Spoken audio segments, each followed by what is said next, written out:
चीन लगातार जब से कोरोना वायरस फैला है तब से ये नकार रहा है कि कोरोना वायरस उसके यहाँ से नहीं फैला है और ना ही लैब में तैयार किया गया है।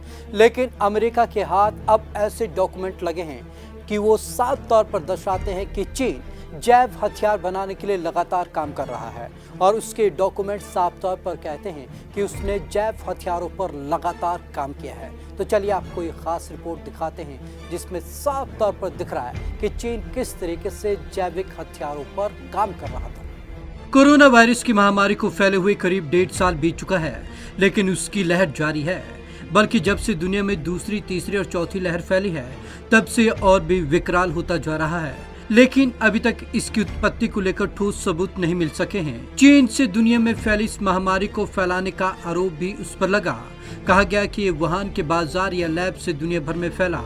हालांकि चीन ने हमेशा से इन आरोपों का खंडन किया, लेकिन अब एक दस्तावेज ने चीन के झूठ की पोल खोल कर रख दी है। 6 साल पुराने एक दस्तावेज के मुताबिक चीनी वैज्ञानिक कोरोना वायरस की मदद से जैव हथियार तैयार करने पर काम कर रहे थे, जिससे तीसरा युद्ध लड़ा जा सके। अमेरिकी अधिकारियों को मिले इस दस्तावेज में 6 साल से जैव और जेनेटिक हथियार तैयार करने की बात कही गई है। अमेरिकी विदेश मंत्रालय को मिले दस्तावेज में दावा किया गया है कि ऐसे युद्ध में जीत के लिए जैव हथियार अहम होंगे। इसमें इनके इस्तेमाल का सही समय भी बताया गया और दुश्मन के मेडिकल सिस्टम पर असर की चर्चा भी की गई है। दी ऑस्ट्रेलियन की रिपोर्ट्स में पीपुल्स लिबरेशन आर्मी के वैज्ञानिकों और स्वास्थ्य अधिकारियों के डोजियर पर बात की गई है और हथियार बनाने के लिए बीमारियों के इस्तेमाल की बात कही गई है।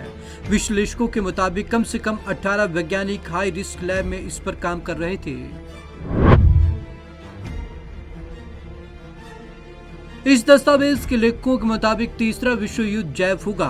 पहले विश्व युद्ध को केमिकल और दूसरे को परमाणु कहा जाता है। इसमें कहा गया कि जैसे दूसरे विश्व में जीत परमाणु बम ने दिलाई थी और जापान ने हमले के बाद आत्मसमर्पण कर दिया था, वैसे ही तीसरे विश्व युद्ध में जैव हथियार जीत दिलाएंगे। अमेरिकी एक्सपर्ट्स का कहना है कि यह रिपोर्ट सामने आने से इस बात को लेकर सवाल और चिंता खड़ी हो गई कि चीनी राष्ट्रपति शी जिनपिंग के करीबी आखिर किस मकसद से काम कर रहे हैं। उनका कहना है कि बहुत ज्यादा नियंत्रण के बावजूद ऐसे हथियार घातक साबित हो सकते हैं। New species of man made viruses as genetic bioweapons नाम के दस्तावेज में हथियार के सही समय का इस्तेमाल ज्यादा से ज्यादा नुकसान पर चर्चा की गई है। इसमें कहा गया कि ऐसे हमले दिन के वक्त साफ मौसम में नहीं करने चाहिए। इन पर सूरज, पानी और बर्फ का असर हो सकता है। इनमें तड़के, सुबह, शाम या बादली के दौरान इस्तेमाल करना चाहिए। रिसर्च में कहा गया कि इस हमले से दुश्मन की स्वास्थ्य व्यवस्था चरमरा जाएगी। Australian strategic policy institute of executive director Peter Jennings के मुताबिक यह हथियार भले ही आत्मरक्षा के लिए तैयार किए गए हैं, लेकिन इनके इस्तेमाल का फैसला वैज्ञानिकों के हाथ में नहीं होगा।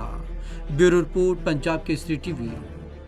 अमेरिका के हाथ लगे इन डॉक्यूमेंट में साफ तौर पर यह भी लिखा गया है कि जैव हथियारों का इस्तेमाल कब करना चाहिए, यानी कि इसमें साफ तौर पर निर्देश दिया गया है कि जैव हथियारों का उपयोग दिन के समय या सनी डे में नहीं करना चाहिए, बल्कि इन हथियारों का इस्तेमाल सुबह के समय या जब बादल हो तब किया जाना चाहिए।